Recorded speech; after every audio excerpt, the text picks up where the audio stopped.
বন্ধুরা নমস্কার। দেখো আজকে হলো 6ই মার্চ, 11টা 3 বাজে। তো এইদিকে 7 দিন পর সব জায়গার টিকিট ছেড়ে দিয়েছে। পুনে থেকে হাওড়া, এইদিকে 7 দিন পর 5ই মে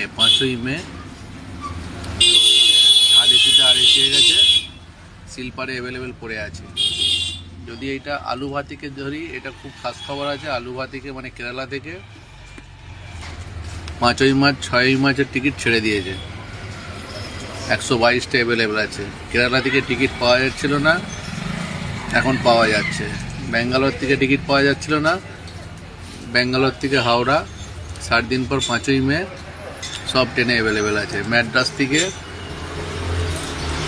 থেকে যদি দেখি, ম্যাড্রাস থেকে চেন্নাই থেকে হাওড়া 7 দিন পর 5ই মে সব অ্যাভেলেবেল পড়ে রয়েছে। আর আহমেদাবাদটা মনে হচ্ছে চাপ হবে। আহমেদাবাদ থেকে হাওড়া মোটামুটি চাপ আছে, আরএসি পড়ে আছে এখনো স্লিপারে। তো চলো, এই ধরনের ভিডিও দেখতে গেলে আমার পেজটাকে ফলো করে রেখো, একটু বেশি বেশি বন্ধুদের মাঝে শেয়ার করে দিও।